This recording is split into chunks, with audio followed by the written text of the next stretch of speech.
خو ډېر وختو شو دغه پخواني شاعران او د اوسني چې کله د دې دغه وکړم نو هغوی سره د قوم د خوشحاله او د دغه احساسو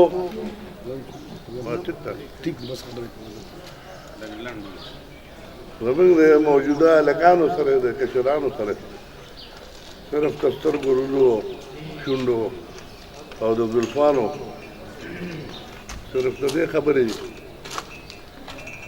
دا ټیک ته هلکانو له دا خوند هم ورکوي شوق هم وي هغه ټول د پښتنو هغه کوم زاړه دغه چې کوم په چې څه باندې په دوی کې پښتو راته غیرت په پکې راته هغه حجرو سره تړلی وه اوس هغه حجرې ختمې شوې په هغې شکل کې نشته دا د فلاني خان حجره ده دا د فلاني خان حجره ده چې د خان حجره چې نو هغه وړه حجره نه ده پخوا به د قوم حجرې وې زمونږ اوس هم هغه ته په پړانګو کې په چارصدق کې دا د مصدخیل حجره ده دا د حسنخیل حجره ده دا د بالالخیل حجره ده د خیلونو یا د قومونو حجرې وي قومونو حجرو کې باغ حجرو کې به چې کوم هلکانو واده نو وکړی هغې به ټول په حجره کې پاتې کړي شپه به حجره کې کوله هلک سړي ته به په کور کې شپه کول ورته ځان بلې ښکارېده چې زه په کور کې زنانو سره څنګه شپه کوم چې واده به وکړه د واده نه پس په کور ته تل هغه اوسني ځوانانو کې ته سوچ وکړه څونه کسان په حجره کې شپه کوي څونه په کور کې په حجرو کې یوازې دا نو په حجرو کې چې به کومه محفلې وي هغې کې مشرانو پخوانۍ تاریخي قصې کولې د پښتنو د غټو غټو قصې به د تورزنۍ د بادرۍ د نرتوب هغه به هغه قصې به کشرانو اورېدې او په خپله به یې کوشش کوو چې موږ هم ځان کې دغه پښتو غیرت پیدا کړو لکه څنګه چې زموږ نه مشرانو نو هغه قصې نن سبا نشته نن ټول ټي وي ته او دغه ته ناست یو دا شی نو که په حجره کې 10 کسان ناست دي که 20 کسان ناست دا ټول ځان له ځانه ناست هر یو شي هغه د غیر ځان سره لګولي دی د بل خبرې ته نه اوري مشر خبره نه اوري موږ چې به لږ داسې هلکان که په خبره د پېښو لومبۍ به راته حجره کې ووایو ته به لنګې ته کښېنې او چې مشر راشي هغه به سر ته راشي هغه ده به هر یو مشر چې راشي هغه به سر ته کښېنې ته به لنګې ته کښېنې که بل راشي ته به آخر کې به پر مخه کښېنې خو هغې له به ځای ورکړې د کشرې دغه خویونه نه دې سره هغه غیرت او پښتون رانه ووته او دا سوچ نه کوي اوسه پورې که په قانون وه او که په دغه باندې مونږ پخوا وایي چې ډېر دغه هم کوو چې مونږ ځان د انګرېزانو نه خلاص کړو نو موږ ځان د انګرېزانو د هغه شکلونه نه خلاص کړی بس خالي هغې هغه سپین مخ لاړه د هغې په ځای تور مخ راغی هغه د اوس د هغې غلامان دي په بل کې چې څونه د انګرېزانو وفادار وو هغې ټولو ته د انګرېزانو هغه اقتدار هغې ته پاتې نن موږ د هغې د وفادارو غلامانو موږ ته په تاریخ کې په سکولونو کې دا نه کوي چې موږ څنګه غلامان یو دا کم ظلم زور چې په معاشره کې کېږي یو سیاسي پارټي هم داسې نشته په پاکستان کې د دې ښکاره مخالفت وکړي او ووایي چې دا غلطه کېږي ظلم کېږي زور کېږي هر یو یېرېږي هر چا ته پته ده چې دا ظلم زور څوک کوي ویلې نه شي ګوته پرې نه شي کېښودی چې دی کوي دغه زمونږ دغه بل قسمه غلامي ده غلامي ده د هغې وخت د پښتنو لپاره موږ به داسې خلکو ته بې غیرته وي چې هلکه دې او دغه ټولونه مو اورېدلي وو د مشرانو چې دا که ټول نه غټ جهاد دا دی چې د ظالم جابر بادشاه په مخ کې د حق خبره وکړي رښتیا خبره وکړه. نن سبا زمونږ دا کشران په دې پرېوتي شو، دوی په دې هم نشو پوهېدلی چې د حق خبره سي، حق به څه ته وایو چې دا حق دی او دا زمان دی، او غلامانو له څوک څه حق ورکوي. زمونږ دا چیزونو باندې دا د ځینې شاعرانو کار دی، دا د ملک او د دې وطن دا د دې سترګې هم دي، د دې ذهن هم دی. همونږ چې په کومه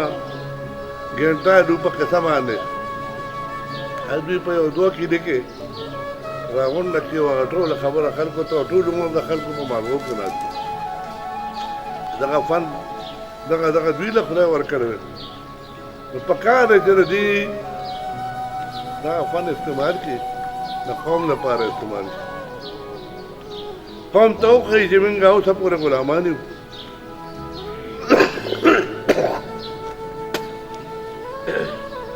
نو زمونږ د قوم ته چې کله پته ولګي چې هغه غلامان یو، نو څه نه څه طریقه به ځان له جوړه کړي، د غلامان خلاصولو لپاره خو به څه طریقه جوړه کړي. ټول عمر به داسې نه وو. موږ په دغه کې یو حدیث وی چې چا یو ځای کې ظلم کېږي، زیاتې کېږي، او تا ته ښه پته وي او ته د هغې مخالفت ونه کړې، په هغې موقع ناست یې او ته د هغې مخالفت ونه کړې، نو تا هم د شیطان ملګرتیا وکړه. نو موږ نن ټول د شیطانانو ملګري شو، ځکه چې خبره نه شو کولی، څوک یې کولی شي. او دا یو کس ته مې وویل، دغه سیاسي مشر و، هغه ته مې ویل ته خو هلکه ځان دی هغه ثابته یې وکړه، دا خبرې وکړه. وی یاره نن سبا جامې وباسي، وی عدالت هم پرې دغه کې وي، نن سبا وی دی ته.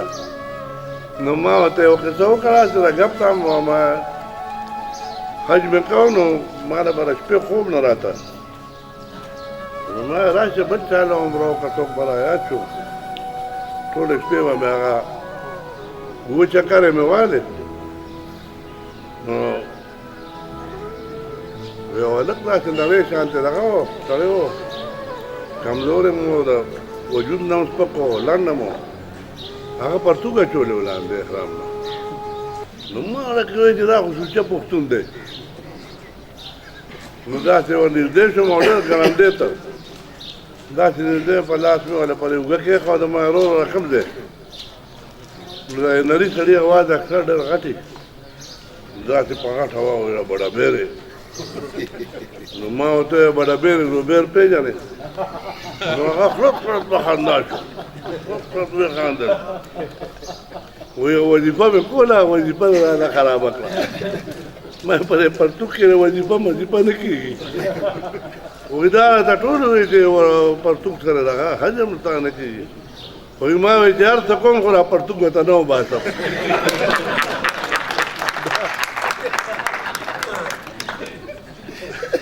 نو موږ هم خدای شته کله ناکله راکړه دغه راشي چې ورځو پې، خو بیا دې ته ایثار شو چې جامې وباسي، دا ډېر زیاتې دی. نو خو دا شاعران یې په طریقه کې کولی شي، که دوی غواړي خبره سمولی. د دې دپاره زما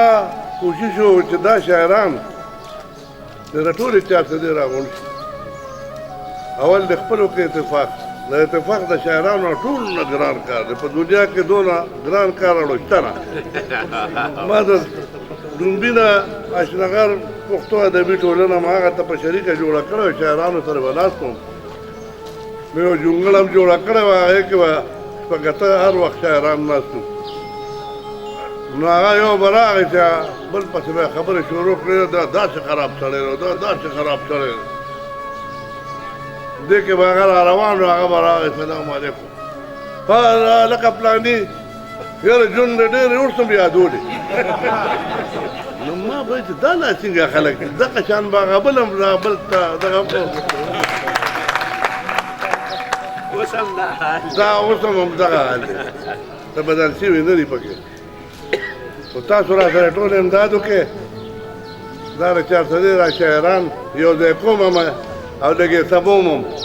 دغه سمولی شم انشاءالله سمولی شم د دې نه که موږ چارسده کې په دې کې کامیاب شو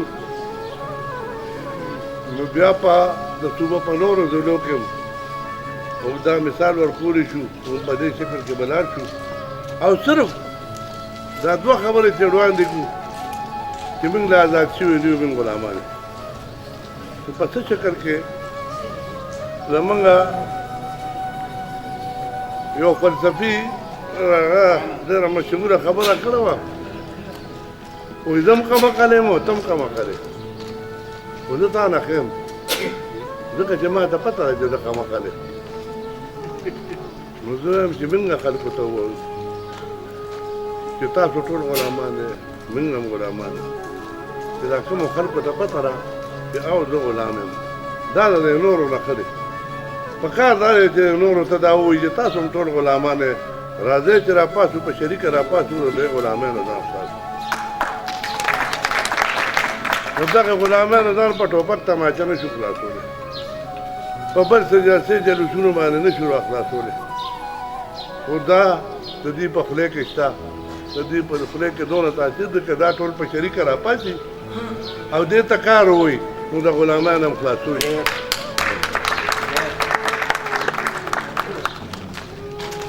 ډېره مننه صدر صاحب چې تاسو